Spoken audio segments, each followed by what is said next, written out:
প্রকৃতি আর প্রাণের এক অপূর্ব মেলবন্ধন আমাদের এই বাংলাদেশ।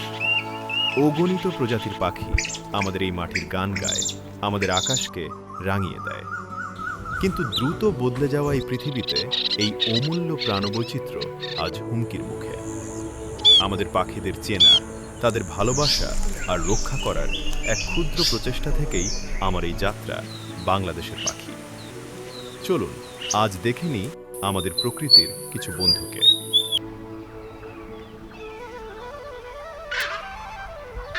বাংলাদেশের বিল, ঝিল আর ধানের ক্ষেতে অতি পরিচিত এক পাখি কানি বক। এরা প্রকৃতির এক অদ্ভুত শিল্পী। মেটে বাদামি রঙের কারণে জলাশয়ের ধারে এরা এমনভাবে মিশে থাকে যে চট করে এদের চেনা দেয়। শিকারের ক্ষেত্রে কানি বক অসীম ধৈর্যের প্রতীক। ঘন্টার পর ঘন্টা মূর্তির মতো ঠায় দাঁড়িয়ে থাকে শিকারের অপেক্ষায়, কিন্তু যেই না মাছ বা ব্যাঙ নাগালে আসে অমনি বিদ্যুৎ বেগে ঝাঁপিয়ে পড়ে। স্থির বসে থাকা এই পাখিটি যখন ডানা মেলে ওড়ে তখন তার ধবধবে সাদা রূপ আমাদের মুগ্ধ করে।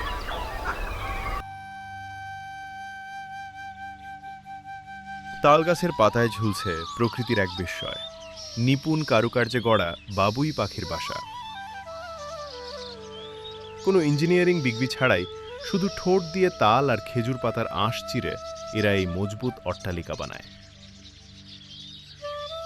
মজার ব্যাপার হলো, সাধারণত পুরুষ বাবুই এই বাসা তৈরির কাজ শুরু করে। বাসাটি কতটুকু মজবুত বা সুন্দর হয়েছে তার ওপর ভিত্তি করেই স্ত্রী বাবুই তাদের জীবনসঙ্গী বেছে নেয়। ঝোড়ো হাওয়াতেও এই বাসাগুলো ছিঁড়ে পড়ে না। এরা আমাদের প্রকৃতির শ্রেষ্ঠ স্থপতি। অথচ আজ বাসস্থানের অভাবে হারিয়ে যাচ্ছে এই শিল্পীরা। বাবুইয়ের এই বুনন শুধু বাসা নয়, আমাদের গ্রামীণ ঐতিহ্যের এক অবিচ্ছেদ্য অংশ। আসুন এই ক্ষুদে শিল্পীদের বাঁচাতে আমরা প্রকৃতির ভারসাম্য রক্ষা করি। বাংলার আকাশে ডানা মেলে চক্কর দেওয়া সবচেয়ে পরিচিত শিকারী পাখি ভুবন চিল।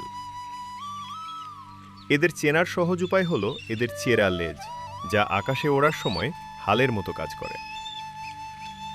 শহর কিংবা গ্রাম সবখানেই এদের তীক্ষ্ণ নজর। মূলত মৃত প্রাণী বা উচ্ছিষ্ট খেয়ে এরা পরিবেশ পরিষ্কার রাখে,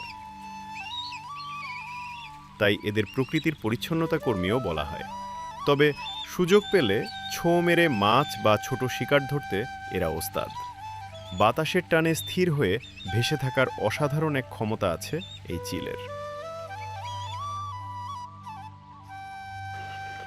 জলাশয়ের ধারে, গাছের ডালে কিংবা বাঁশের খুঁটিতে ডানা মেলে বসে থাকা এই পাখিটি আমাদের সবার চেনা ছোট পানকৌড়ি। এদের গায়ের রং কুচকুচে কালো হলেও রোদে সেই পালক যেন রূপালী আভা ছড়ায়। পানকৌড়ি জলের নিচে ডাইভ দিতে ওস্তাদ। তুখোড় গতিতে সাঁতার কেটে এরা মাছ শিকার করে। এদের পালক সাধারণ হাঁসের মতো তেলতেলে নয়, তাই ভিজে গেলে ডাঙায় উঠে ডানা মেলে এরা রোদ পোহায়। প্রকৃতির এই ডুবুরি যেন এক শান্ত অথচ রহস্যময় জলচর। জলাশয়ের ধারে দীর্ঘ পায়ে দাঁড়িয়ে থাকা এই বর্ণিল সৌন্দর্যই হল রাঙা মানিকজোড়। সাদা ডানার ওপর কালো রেখা আর লেজের দিকের হালকা গোলাপি আভা এদের করে তুলেছে অনন্য। এদের লম্বা হলুদ ঠোঁটটি মাছ শিকারের জন্য একদম নিখুঁত। কাদা জলের নিচে ঠোঁট আধ খোলা রেখে এরা শিকার খুঁজে বেড়ায়। বড় বড় ঝাঁক বেঁধে যখন এরা নীল আকাশে ডানা মেলে তখন সেই দৃশ্য যেন শিল্পীর তুলিতে আঁকা কোনো ছবি। প্রকৃতির এই রঙিন অলংকার আজ আমাদের অতি আদরের ধন।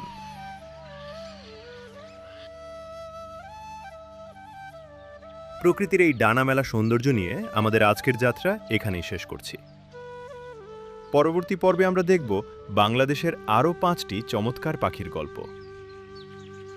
প্রকৃতির এই অমূল্য সম্পদগুলোকে বাঁচাতে আমাদের সাথেই থাকুন।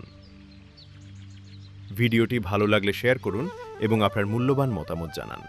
ধন্যবাদ।